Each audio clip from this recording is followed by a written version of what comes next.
up ahead. Affirmative 612. This week on the Wealthy Pilots podcast, let's talk tax filing versus tax planning, right? It's Scott, we're kind of getting up against it here mid-February, start pulling all these things together for the tax filing, certainly important.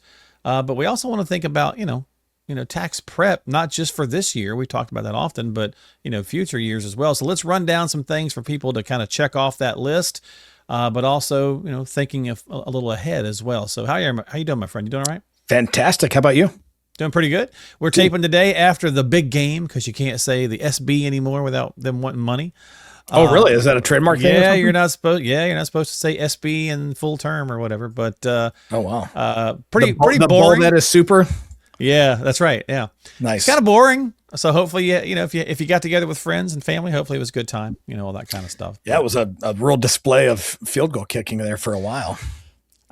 We were joking to say, hey, you're never going to get a kicker with MVP. Give it to the kicker, man. I know. He was 17 points. Well, they said the record is 5 field goals, and he kicked 4 in the first half there. So and like 2 extra points. Yeah, so, and then none in the second half. So I would have thought he was on track to set the new bowl that is super record. But I would have let him do it. But hey, it is what it is. But anyway, hope everybody had a good good time, and let's get back to work, right? So let's end of the week. So let's talk about some things, tax filing, and then we'll talk some tax planning as well. Perfect. All right, what you got for me? So what's some things on that list for tax filing? Yeah, so to me, I think first off, fundamentally, I would say try your best not to procrastinate on getting your tax return done. Yeah, your CPA will love you for that. Yeah, I mean, first off, I will say for a lot of our folks, as they get higher earning, if they're literally just a W-2 employee with nothing else going on, I think, something like TurboTax can probably be fine. There's not additional deductions you have going on or whatever the case is. But, for me, I still think there's value in, if you got anything going on maybe outside of that, to consider bringing a tax professional in, even just from a liability standpoint, just delegating that portion out. But you want the right tax professional on your side. So we have a tax partner we work with, Jason, that is just a great resource of knowledge. Team communicates well, so that's always a resource for people if they need help. But I think a good CPA is really going to be somebody who's not only doing your taxes for you, but also meeting with you separately outside of that meeting to talk about your annual tax plan. So I would say in the advisory space where we sit most of the time, we're really talking about the lifetime tax strategy. That's gonna have a trickle down effect to what we want to do year to year. And then that's kind of the handoff to that CPA, where the CPA is going to really be the person that's working the action items with you year over year over year. And then, as tax laws change, again, the advisors will typically, or the planners will typically look at the law changes and then kind of figure out, hey, how does this impact our folks long-term? How's it going to impact them in retirement? Is it going to drive any of the tactics that we want to do, year to year? And again, when I think back to, in my old military days, we would have like strategy, planning, and tactics, right? And so the planning space is a little bit of where the handshake takes place. And then the strategy piece is, a lot is more so our lane. And then the tactics piece, that year to year piece, is definitely the CPA lane, just all the level of detail there that we want to get into. So, yeah, because they're looking at everything that's happened, right? So, again, that's the past, and they'll give you some probably tips here and there, but you want to be working with a finance professional for tax planning, and then you work in conjunction. You got that good team going on. Yeah, and that's where, again, I think, a good CPA is going to also meet with you, like the old CPA model is like, hey, we just do the rearward looking compliance piece. And there's a lot of CPAs that still do that. There's a ton of CPAs that are in the planning space now too. Very true. Yeah. And so you get out of if you set aside like business advisory and things of that nature, even just for household planning, it's that year to year plan of like, hey, what are the things that we're looking at for maybe it's real estate depreciation or Roth conversions or whatever the case is. I mean, there's a lot of different year to year tactical things that we're implementing that's nested within the strategy that we have for the household. And a good CPA is going to be advising you on that. Now, that said, that's still where I would say the do it yourselfer who's just on a W-2, pretty straightforward from a compliance standpoint, still could benefit from having that year-to-year discussion.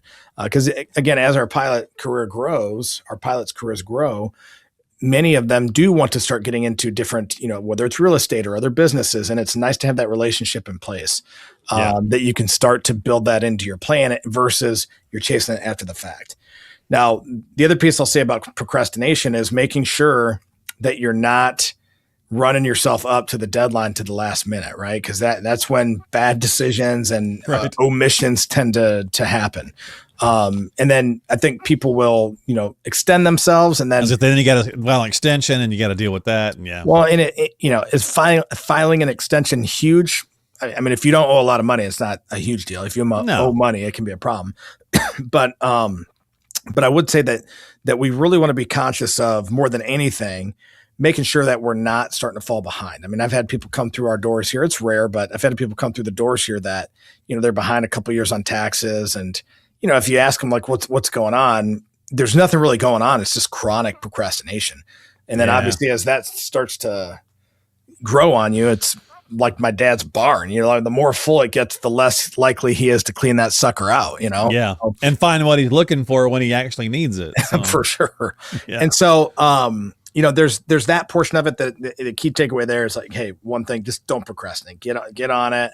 As a 1099 comes in, most of your CPAs nowadays that are at least semi-modern even, and TurboTax, whatever, it's going to have an app right on the phone that you can just, take a picture of the 1099 and upload it. It's pretty rudimentary technology, but I mean, anytime I get those in the mail, I just take it out, upload it, put it right in my tax thing. And then, I got a manila folder I'm going to keep the hard copy on, but at least that way I've dealt with it and processed it right away. It takes 2 seconds. So you want to get all the documents together and just make sure that you're leaning into that. Yeah. And documents, you're talking your IRA stuff, right? Backdoor Roth conversations, SEPs, right? You got it. And so, from a documentation standpoint, all my 1099s, W-2, all that. And then we got to start talking about what are the things we're going to do kind of before the tax deadline. I always say April 1st, it gives us 2 weeks to, get anything corrected or get the details ironed out or whatever. But, good deadline is just, hey, April 1st to get some of this stuff done. And what are some of these things that we might want to consider? A SEP IRA is one that I think is a great consideration. If you have rental income, if you have other business income, if you have profit from a business, you want to be able to consider putting money into that SEP IRA. And what's nice is, you can put in up to 25% of your profit from your business, and it's going to manifest in a tax deduction for you. So you're going to get to save on some taxes, or at least defer them. And what we like about that is, if you have a business, it enables you, especially if it's a solo business, which many of our folks are, it enables you to take that tax deduction and get more money into a tax advantage retirement account without competing with the 401k limit, which most of our folks are hitting. For many folks that have lower 401k levels, great point. It's not that big a deal for them to contribute elsewhere. But for example, if I'm a military pilot and I'm flying for United at the same time, that 401k limit applies to both. And so I have to be conscious of like how much I'm putting into the TSP or the 401k. And then let's say I had a business and I was putting in money into a solo 401k. Well, that 401k limit applies to all those things. The SEP IRA is outside of that. And it's also outside of the IRA limits. So it's kind of nice that you can, put it against that from an employer side. So, okay. All right. Good stuff. So that's one benefit you want to look at, if you have a side business or just maybe flying is your side business. I don't know. But if you have a business, that's something to look at. The other one is just IRA contributions. So backdoor Roth IRAs or just IRA contributions if you're in a lower income bracket and you can contribute to an IRA. So some of those things are income specific. Most of our folks make too much money to make a traditional contribution to a IRA or a Roth IRA. Mm-hmm. And so the backdoor Roth is something that we are frequently taking a look at. We'll probably have to do a separate episode just on that because I think we'll do that. Yeah. Yeah. It's we talk about it frequently on the show, but we need to just talk about it every year because this is something we're doing every January typically for folks. And for our newer folks, we're catching them up from last year. Yeah. It's a great way to get some tax-free money saving. It's something that if you're like, I'm not sure, I've heard Backdoor Roth. It seems it's legit. We can do it. It's right there in IRS code. It's very compliant.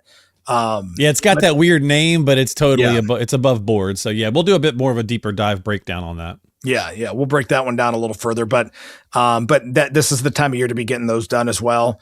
And again, you have up until April 15th to get caught up for 2025. But for most of our folks, they're doing that, and then they're also just getting their money in there for 2026 and getting kind of caught up, and moving forward with it. So that's another portion. The other thing that this is a little bit of I'll say New Year's ish too, but you want to look at your contributions inside of your 401k.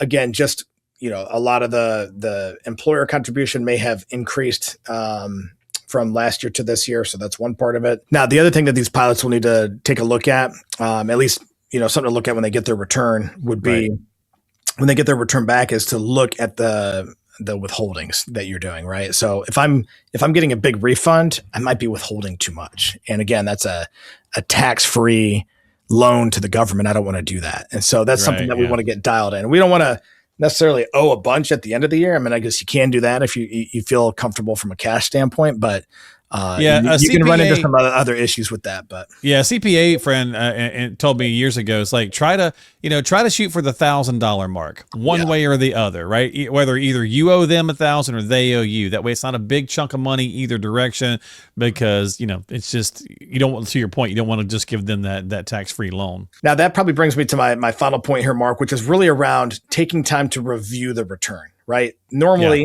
folks will review the return and they'll see the dollar amount either owed or returned. And that was the review of my return. So you're just thinking back to my old days in the Army here. So we have an after action review, an AAR, after action review.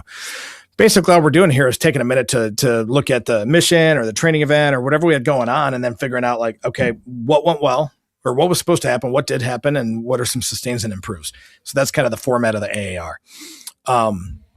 So to me, and let's do an episode on this again in the spring when we're done, and we'll actually walk through what the AR looks like. But we should and there's software to help with this too, dude.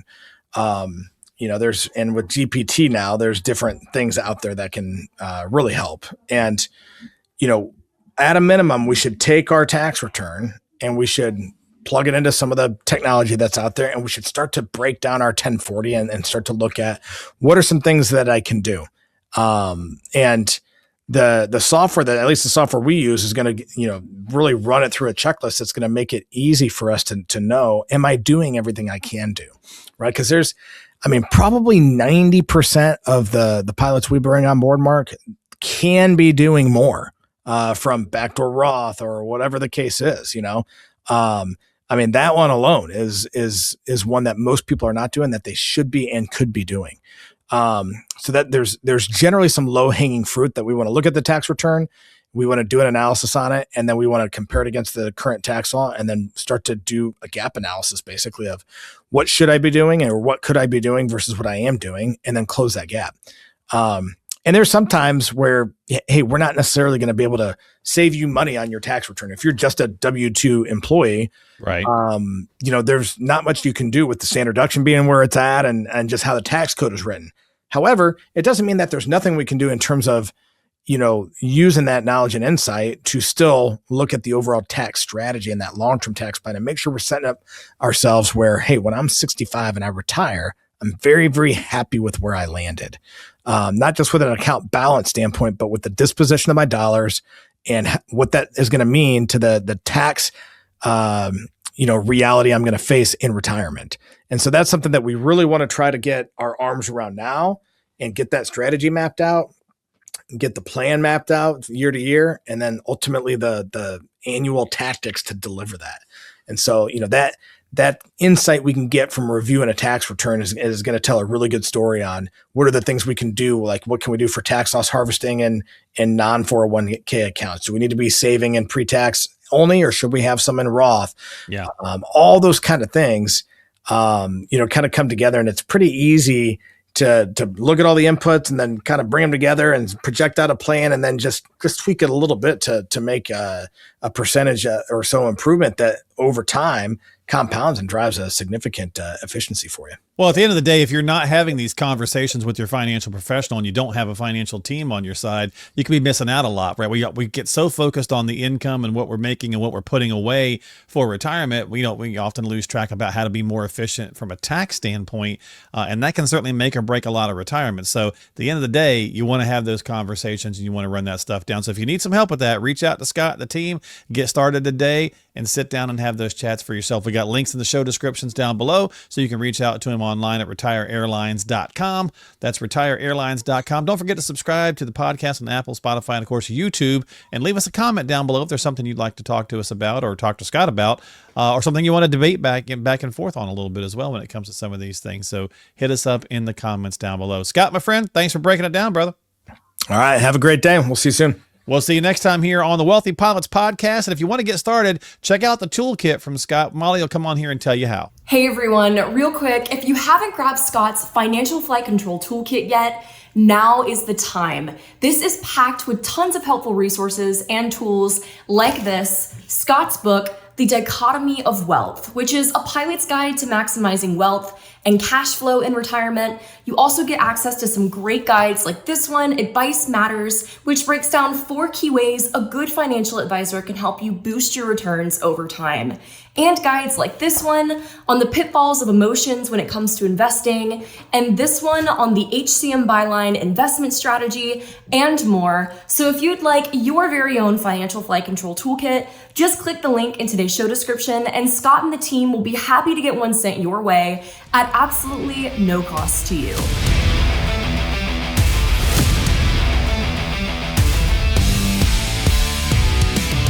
Information is for illustrative purposes only and does not constitute tax, investment, or legal advice. Always consult with a qualified investment, legal, or tax professional before taking any action.